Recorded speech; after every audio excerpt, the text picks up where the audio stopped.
நமக்கு இன்சூரன்ஸ் தேவையா, முக்கியமா, அவசியமான?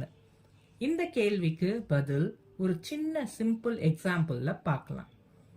ரோட் ட்ரிப் பிளான் பண்றோம், கார்ல போகணும்னு பிளான் பண்ணிட்டோம். அப்ப சேஃப்டி கிட்ஸ், ஸ்டெப்னி இதெல்லாம் எடுத்துக்கிட்டு போகலாம், இல்ல எடுக்காமலேயும் போகலாம்.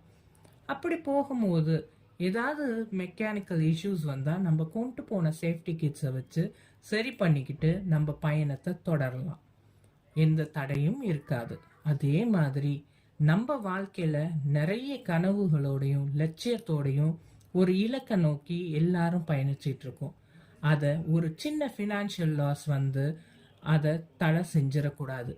அப்படி தடை பண்ணாம இருக்கணும்னா உங்களுக்கு இன்சூரன்ஸ் முக்கியம். இன்சூரன்ஸ் அப்படின்னா டிரான்ஸ்ஃபரிங் ஆஃப் ரிஸ்க், அதாவது உங்களோட ஃபினான்ஷியல் ரிஸ்கை இன்சூரன்ஸ் கம்பெனிக்கு ட்ரான்ஸ்ஃபர் பண்ணுறீங்க. நமக்கு ஏதாவது ஃபினான்ஷியல் லாஸ் வந்தாலோ இல்லை நம்மளே இல்லாமல் போனாலோ நம்ம சேர்த்த இன்சூரன்ஸ் நமக்கு இல்லை நம்ம குடும்பத்துக்கு ஒரு பெரிய உதவியாக போய் சேரும். ஒரு வாசகம் படித்தேன் ஒரு ஹாஸ்பிட்டலில். அதில் என்னன்னா, the first person you see in your life is a doctor and the last person to see in your life is a doctor அப்படின்னு இருந்தது. இதே நம்ம இன்சூரன்ஸ்க்கு பொருத்தணும்னா, insurance coverage starts at the birth and continues even after the death அப்படின்னு நான் சொல்லுவேன். ஏன்னு கேட்டிங்கன்னா, நம்ம ஒரு குழந்தையோட பர்த்தை ஹெல்த் இன்சூரன்ஸ்லேருந்து ஆரம்பிக்கிறோம்.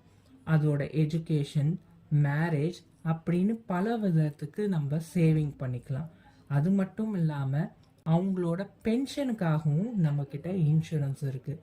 அதை தவிர நம்ம ஃபேமிலியை ப்ரொடெக்ட் பண்ணிக்கிறதுக்கு டேர்ம் இன்சூரன்ஸ் இருக்குது. அதாவது நம்ம இல்லாமல் போனாலும் சரி, அது குடும்பத்துக்கு போய் சேரும். ஸோ நம்ம லைஃப் ஃபுல்லாக கூட வர்றது இன்சூரன்ஸ் மட்டும்தான்.